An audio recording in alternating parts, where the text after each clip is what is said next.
It was supposed to be a simple coming-of-age film about cars, music, and youth. But behind the neon lights and revving engines, American Graffiti became a chaotic battleground of danger, rebellion, and scandal. Actors nearly died on set. Friendships were shattered. Studios threatened to shut it down. And one young director, George Lucas, gambled everything on a movie no one believed in. Tonight, we peel back the glossy 1962 nostalgia to reveal 20 shocking secrets Around the clock tonight. you to know. And stay tuned until the very end, because there's a bonus fact so explosive it could rewrite everything you thought you knew about this classic film. By the time we're done, you'll never watch American Graffiti the same way again. 1. Entire film shot at night. Every single scene in American Graffiti was filmed between sunset and sunrise, giving the movie its authentic nighttime vibe. For 28 consecutive nights, the cast and crew worked through the darkness, sleeping during the day like vampires. The exhausting schedule caused fatigue, illnesses, and constant mood swings among actors. Cameramen had to devise special lighting techniques to keep scenes visible without losing the natural glow of neon lights. By the end of production, everyone was so worn out that some didn't even remember filming certain scenes. 2. Harrison Ford was drunk on set. Harrison Ford's rebellious performance as Bob Falfa wasn't entirely acting. Ford later admitted he was drunk during every scene he filmed. He refused to cut his hair for the role, so he wore a cowboy hat to fit his character's image. Lucas initially hesitated to cast him, but couldn't ignore Ford's raw charisma during auditions. His unpredictable energy made Bob Falfa one of the film's most memorable characters. Despite his wild behavior, this role helped Ford rise to fame and eventually land his legendary part as Han Solo. 3. Richard Dreyfuss nearly died in a stunt. During a stunt scene where Richard Dreyfuss's character tries to jump into a moving car, tragedy almost struck. The timing was off, and Dreyfuss slipped, nearly going under the rear tire. Crew members screamed as Lucas rushed to stop filming. Luckily, Dreyfuss escaped with only a bruised hip, but everyone was shaken. The scene was later reshot using a dummy for safety. This near miss added tension to the set and showed how dangerous guerrilla filmmaking could be when working with a low budget and minimal safety protocols.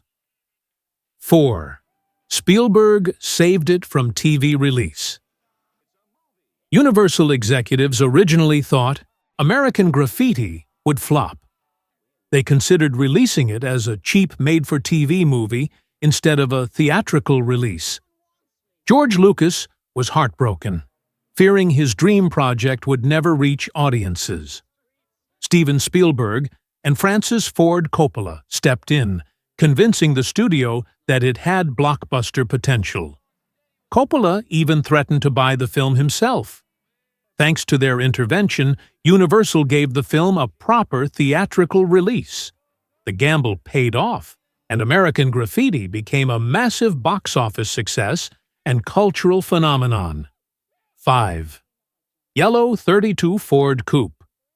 Came from a junkyard, the iconic yellow 32 Ford Deuce Coupe, driven by John Milner in the film, wasn't a pristine show car at first.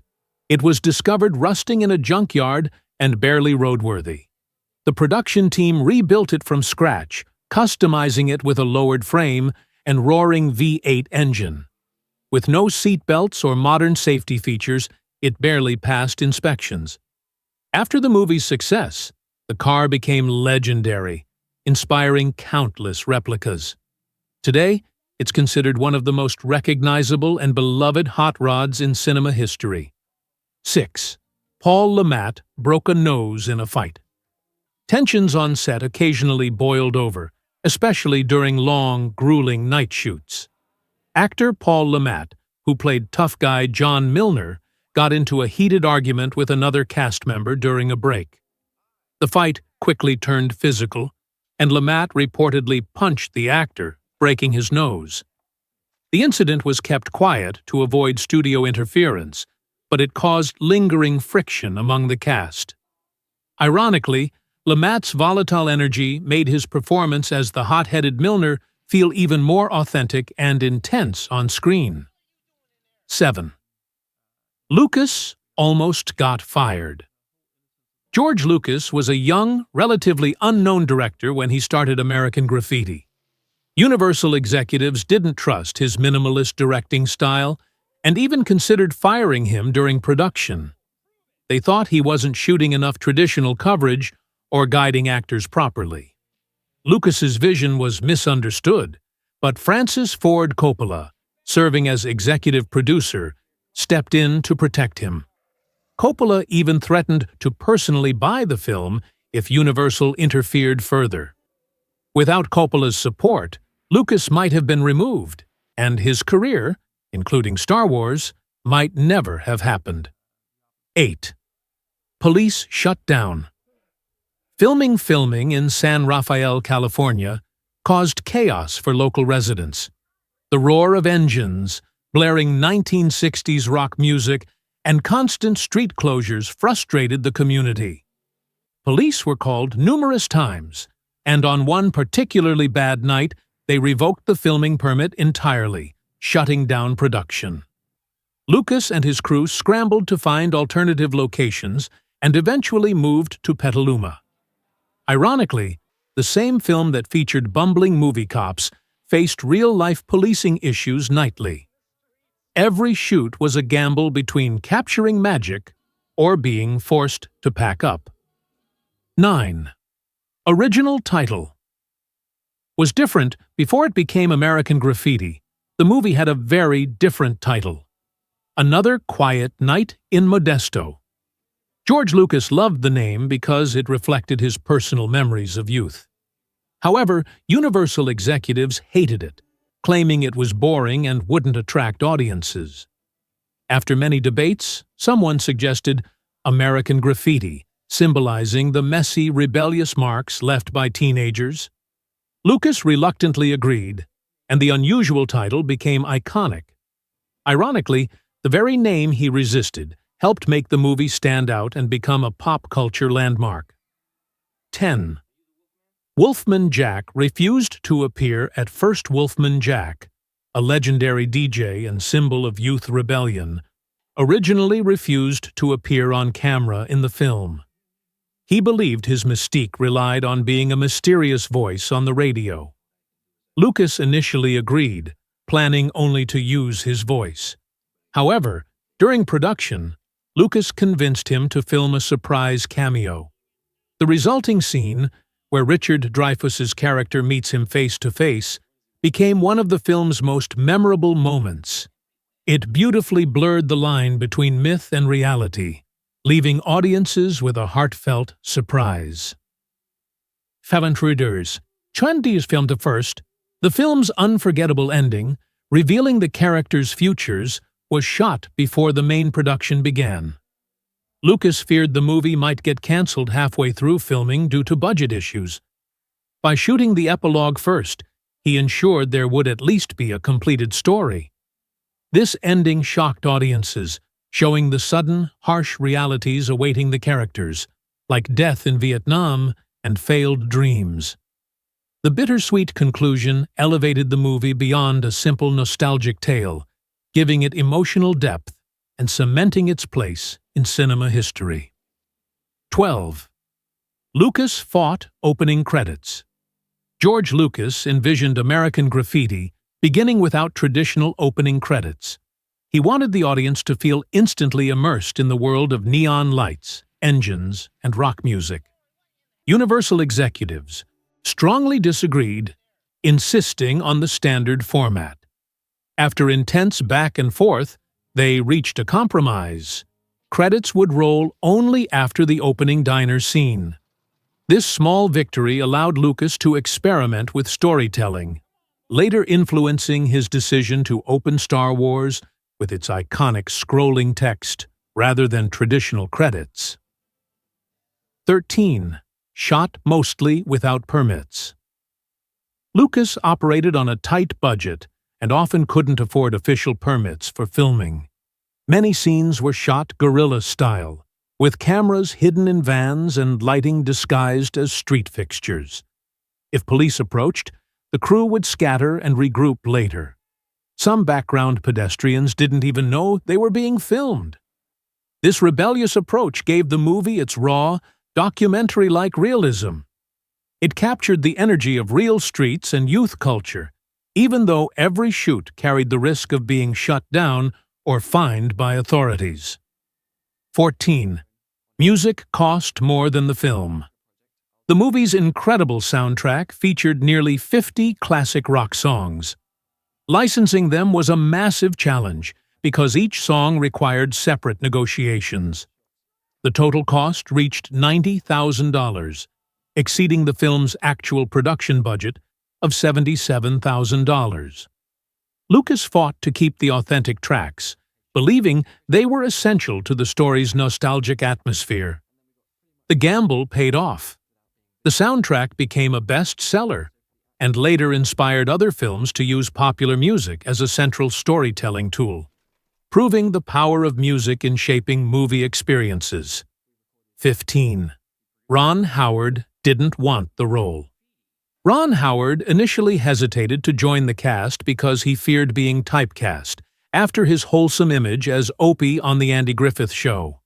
Lucas convinced him by describing the film as a poetic love letter to growing up. Howard eventually agreed, but requested that his character, Steve, be portrayed with subtlety rather than as a caricature.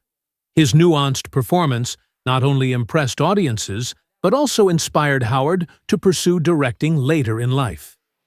Ironically, the role he almost rejected became a career-defining moment. 16. Cindy Williams. Almost recast during early rehearsals, Cindy Williams's comedic timing and bold delivery unintentionally upstaged the male leads. Lucas worried her performance would clash with the film's naturalistic tone. At one point, he even considered recasting her.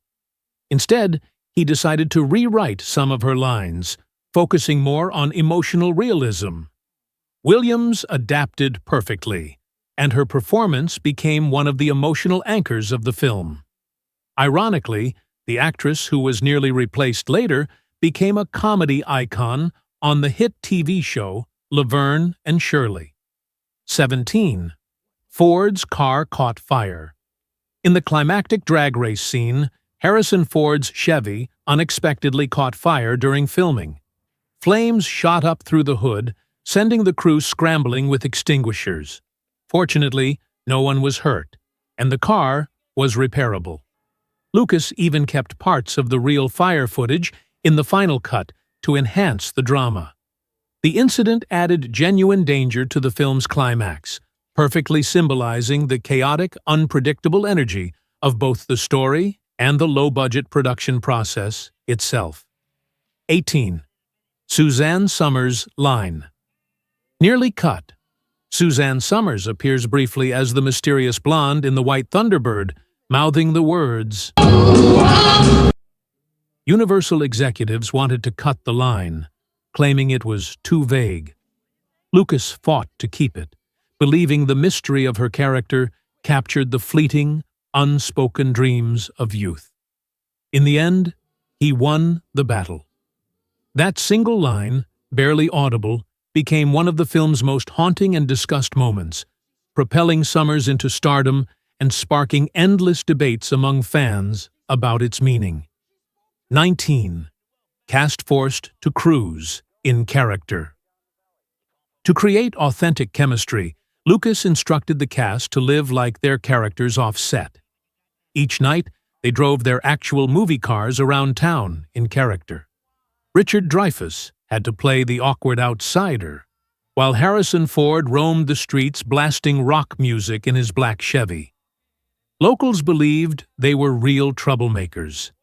This immersive approach blurred the lines between actor and role, so by the time cameras rolled, The cast's interactions felt completely natural and unscripted, adding depth to their performances. 20.